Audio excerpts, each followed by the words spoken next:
With his personal life unravelling, Cooper's legal situation becomes even more dangerous, and episode 10 may be the first time the show truly makes us question whether his future can be saved at all.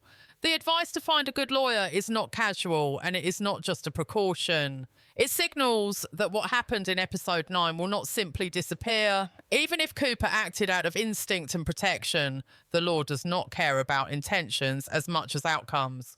One testimony, one medical report, or one unexpected witness could completely change the direction of his life. What makes this situation especially tense is how little control Cooper has over it. The truth is no longer enough. The story is now in the hands of lawyers, police reports, and people who do not know Cooper as a person, only as a name on a file.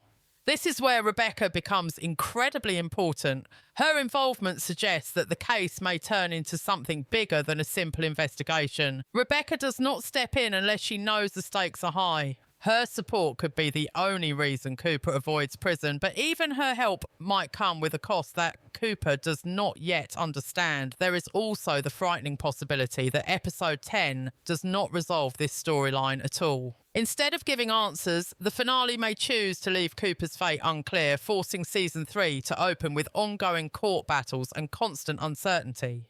That kind of slow punishment fits Landman's storytelling style much more than a quick verdict. Cooper does not lose everything at once. He loses it piece by piece, starting with peace of mind. Every decision he makes from this point on will be influenced by fear, and fear has already ruined many characters in this show. Another layer of tension comes from Cooper's professional life. His work on the Wells has already put him on Galino's radar, and legal trouble only makes him more vulnerable. If Cooper is seen as unstable or risky, powerful people may decide to replace him rather than protect him. This is how promising careers quietly end, not with failure, but with people slowly stepping away. And if Cooper senses that happening, desperation could push him to make deals he should never make. What scares me most is that Cooper still believes he can fix everything by doing the right thing. Landman has repeatedly shown us that doing the right thing does not always lead to the right outcome. Episode 10 may be the moment where Cooper realises that lesson too late. His legal danger is not just about prison, it is about losing the version of himself that believed effort and integrity were enough. And once that belief is gone, the Cooper we see in season 3 may be someone entirely different. The Landman season 2 finale is not about explosions or sudden deaths, but about quiet decisions that could ruin lives forever.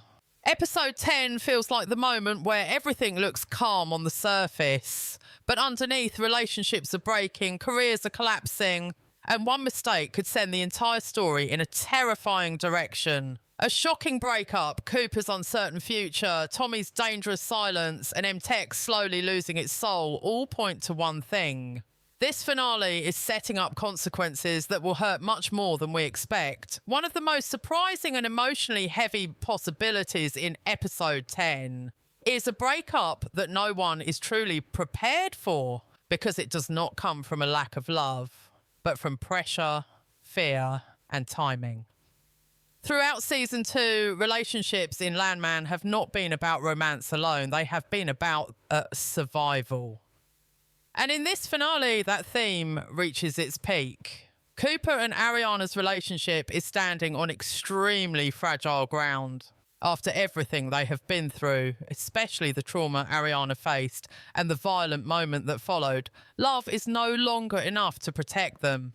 The need for a lawyer, the fear of legal consequences, and the uncertainty of what really happened to the man from episode 9 all create a situation where staying together might actually make things worse. If the beaten man survives, Cooper's life is still under investigation, and Ariana will be forced to relive her trauma in court.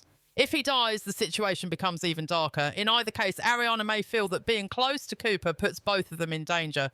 This is where a shocking breakup makes sense, not because they stop caring, but because Ariana may choose distance as a form of self-protection. For Cooper, this would be devastating. All season long, his emotional growth has been tied to his relationship. Losing Ariana at this exact moment could push him into isolation, guilt, and reckless decisions. And that is exactly what makes this breakup so dangerous for his future. At the same time, this emotional separation mirrors what is happening across the entire show. People are drifting apart not because they want to, but because power, money, and fear are forcing them to choose survival over loyalty. This breakup would not feel dramatic in a loud way. Instead, it would feel cold, quiet, and painfully realistic, which fits perfectly with Landman's tone. No shouting, no big fight, just two people realising that love does not protect you from consequences. This also connects deeply to the idea that episode 10 is the calm before the storm. If Cooper loses Ariana now, before any court decision is made, before Galeno makes his next move, and before Mtex fully collapses, then season 3 begins with Cooper completely alone. No emotional anchor, no safe space, just pressure coming from every direction. And that is exactly the version of Cooper that worries me the most. Because this show has already proven that when characters are pushed into corners, they do not make small mistakes. They make life-changing ones. More importantly, this breakup would signal a larger message from the writers. Season 2 has repeatedly shown us that growth does not always lead to happiness. Sometimes it leads to loss. And episode 10 might be the moment where Landman fully embraces that idea. Relationships, careers, and trust are all breaking quietly, while everyone is too distracted to notice that the ground beneath them is already cracking.